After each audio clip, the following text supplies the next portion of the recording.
Kingdom of ഡെൻമാർക്കിൻ്റെ 2 video ഞാൻ upload ചെയ്തിട്ടുണ്ടായിരുന്നു കേട്ടോ. അപ്പോൾ ഇത് അവസാന വീഡിയോ ആണ്. അപ്പം ഞാൻ പറഞ്ഞില്ല SMS എന്ന് പറഞ്ഞൊരു ഷോപ്പിംഗ് മാളിൽ പോയിട്ടുണ്ടായിരുന്നെന്ന്.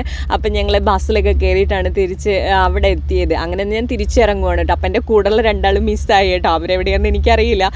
അപ്പം ഞാൻ കുറച്ച് നേരെ അതിലേക്ക് നടന്ന് ഞാൻ തിരിച്ചു പോകുന്നുണ്ട്. അപ്പോൾ തിരിച്ചു പോരാനുള്ള ബസ് സ്റ്റോപ്പ് നോക്കുമ്പോൾ ഇറങ്ങിയ ബസ് സ്റ്റോപ്പ് ആയിരുന്നില്ല. അപ്പോൾ അവിടെ ഒരാളോട് ചോദിച്ചാൽ അതിൻ്റെ ഇപ്പുറത്താണെന്ന് തോന്നുന്നു. അങ്ങനെ ഒരു 10 മിനിറ്റ് വരെ ഞാൻ ബസ് സ്റ്റോപ്പിൽ നോക്കി നിന്ന് ബസ് കയറി അവിടെ ഇറങ്ങി കേട്ടോ. ഇറങ്ങിക്കഴിഞ്ഞ സമയത്ത് ഞാൻ ചെറിയൊരു സൂപ്പർ മാർക്കറ്റ് കണ്ടിരുന്നു, അവിടെ കയറി. പിന്നെ എൻ്റെ ഫേവറേറ്റ് സംഭവമാണല്ലോ കോഫി. അപ്പോൾ ഒരു റെഡി ടു മിക്സ് ആയിട്ടുള്ളൊരു കോഫി പൗഡർ മേടിച്ചിട്ടോ. റൂമിൽ നമുക്ക് വല്ല തണുപ്പൊക്കെ വരുന്നല്ലോ. അപ്പോൾ ഇനി അങ്ങോട്ട് വിദേശ രാജ്യങ്ങൾ, ഒരുപാട് രാജ്യങ്ങൾ എനിക്ക് പോകാനുണ്ട്.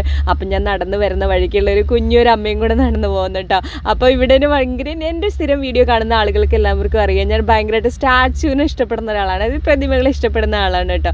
അപ്പോൾ അവിടെ വഴിയരികിലൊക്കെ നല്ല പ്രതിമകളുണ്ട്. ഒരു സ്ത്രീയും പുരുഷനും കൂടെ സംസാരിച്ച് നിൽക്കുന്നത് പോലത്തെ. അപ്പോൾ ഞാൻ അവിടേക്ക് പോയിട്ട് കുറച്ച് നേരം നിൽക്കുകയൊക്കെ ചെയ്തു.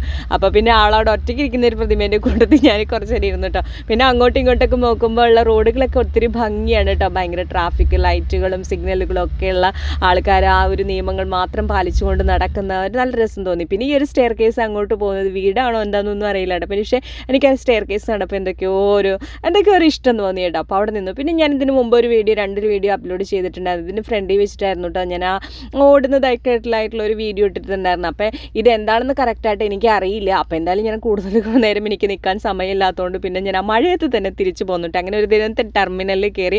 അപ്പോൾ ഷട്ടിൽ ബസ് വന്നിട്ടില്ല കേട്ടോ. അപ്പോൾ വന്നപ്പോഴത്തേനും ഒരു ബസ് പോയിട്ടുണ്ടായിരുന്നു. അപ്പോൾ ഒരു സ്ത്രീയും കൂടെ എൻ്റെ കൂടെ ഉണ്ടായിരുന്നു. അപ്പം ഞങ്ങൾ 2 പേരും കൂടിയിട്ടാട്ടോ അവിടെ ബസ് കാത്തുന്നത്. തണുപ്പെന്ന് പറഞ്ഞാൽ ഭയങ്കര ഒട്ടുക്കത്തെ തണുപ്പാണ് കേട്ടോ. കാരണം എന്നറിയോ, മഞ്ഞ് മഴ പോലെയാണ് പെയ്യുന്നത്. പിന്നെ എൻ്റെ എൻ്റെ ശരീരത്തിലുണ്ടോ എന്ന് വെച്ചാൽ എനിക്കറിയില്ല. അമ്മാതിരി കൈയൊക്കെ തണുത്ത് മരവിച്ചിരിക്കുക കേട്ടോ. ഫേസും എല്ലാം എനിക്ക് നല്ല തണുപ്പുണ്ടായിരുന്നു. പനി പിടിക്കുമെന്ന് ഞാൻ ഭയങ്കരമായിട്ട് പേടിച്ചിരുന്നു. പക്ഷേ പനിയൊന്നും പിടിച്ചിട്ടുണ്ടായിരുന്നില്ല. പിന്നെ കാലിൻ്റെ കാര്യം പറയേണ്ടതില്ല, ഷൂ മൊത്തം വെള്ളമായിരുന്നു. ഇന്ന് സോക്സൊക്കെ നനഞ്ഞ് പിണ്ടിയായിട്ടിരുന്നു. പിന്നെ കണ്ടില്ല ഈ സിഗരറ്റ് ഇട്ടിരിക്കുന്ന ആൾക്കാർ. ഏത് രാജ്യങ്ങളിൽ പോലും ഞാൻ കാണുന്നത് അവിടുത്തെ ഭയങ്കര ഡിസിപ്ലിനായിട്ടുള്ള ഒരു സംസ്കാരം തന്നെയാണ് കേട്ടോ. അവർക്ക് അവരുടേതായിട്ടുള്ള വേസ്റ്റുകൾ ഡിസ്പോസ് ചെയ്യുന്ന ട്രാഷ് ബിൻസുകൾ, അത് വളരെ ഇമ്പോർട്ടൻസ് ആണ് കേട്ടോ. നമ്മുടെ രാജ്യത്ത് ഇങ്ങനെ ട്രാഷ് ബിൻസ് ഉണ്ടെങ്കിൽ ആരും ഉപയോഗിക്കാറില്ല. പിന്നെ രാത്രി ആകുമ്പോൾ ക്രൂ പാർട്ടി ഉണ്ടായിരുന്നു കേട്ടോ. അപ്പോൾ അവിടെ പോയി കഴിഞ്ഞിട്ട് എനിക്ക് ഒരു ബീറൊക്കെ കഴിച്ചിട്ട് പതുക്കെ റൂമിലേക്ക് വന്നു കേട്ടോ. പിന്നെ പതിവ് പോലെ എൻ്റെ കുഞ്ഞിന് ഒരു ഉമ്മയും കൊടുത്തിട്ട് അങ്ങ് കിടന്നുറങ്ങി. അപ്പോൾ ഇനി അടുത്ത വീഡിയോയിൽ കാണാം.